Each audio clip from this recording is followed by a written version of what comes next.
Praise the lord. ప్రభునామం మీ అందరికీ నా హృదయపూర్వక వందనాలు తెలియజేస్తున్నాను. అందరూ బాగున్నారా? ఉదయకాలం ప్రార్థన చేశారా? ఒకవేళ ప్రార్థన చేయకపోతే ప్రార్థన చేసి ఈరోజు దినచర్యను ప్రారంభించండి.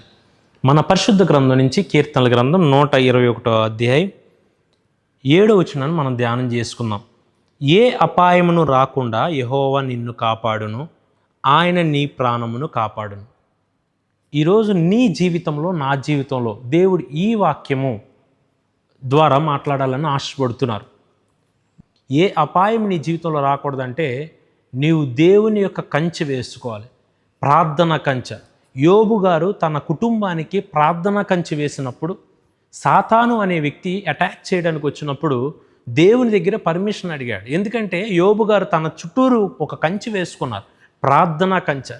ఆ కంచె ఉంది కాబట్టే, ఆ ప్రార్థన ప్రాకారం ఉంది కాబట్టే సాతాను ఎన్ని అపాయముల చేత యోబు గారిని బాధ పెట్టాలనుకున్నా బాధ పెట్టలేకపోయారు. దేవుని పర్మిషన్ ఇస్తేనే తప్ప తన వంతుగా తను ఏం చేయలేకపోయారు.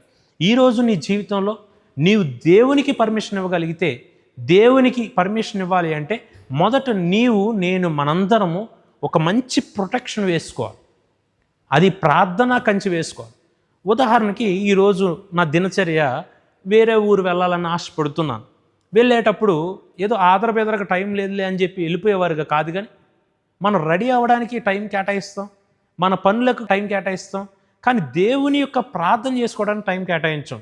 కానీ ఒక్కసారి ఆలోచించండి, ఒక్క నిమిషము లేకపోతే 2 నిమిషాలు లేకపోతే కొద్ది నిమిషాలు దేవునికి మొదట ప్రాధాన్యత ఇస్తే అప్పుడు నీవు మిగతా పనులు చేసుకుని నీ పనిలో సాగిపోయినట్లయితే దేవుడు నీ జీవితంలో, నా జీవితంలో, మనందరి జీవితంలో గొప్ప కార్యాలు చేస్తాడు. ఏ అపాయం రాకుండా యెహోవా నిన్ను కాపాడాలంటే మనందరము మొదటి స్థానం దేవునికి ఇచ్చేవారిగా ఉండాలి. యోబు గారు తన అరుణోదయమే లేచి దేవునికి మొరపెట్టినట్లుగా మనము అరుణోదయమే లేచి ప్రభువుకు మొరపెట్టి మన మంచం మీద నుంచి దిగ్గానే దేవునికి విజ్ఞాపన చేసి మొదట మన ముఖమును, మన యొక్క మాటల్ని ప్రభు దగ్గర కనుపరిచేవారుగా ఉండాలని నేను ఆశపడుతున్నాను. అలాగే ఈరోజు ఏ అపాయం రాకుండా నిన్ను, నన్ను, మనందరినీ దేవుడు కాపాడాలని, ఈ వాగ్దానం మన జీవితాల్లో నెరవేరాలని ఆశిస్తూ దేవుని పేరట అడిగి వేడుకొంచున్నాము తండ్రి.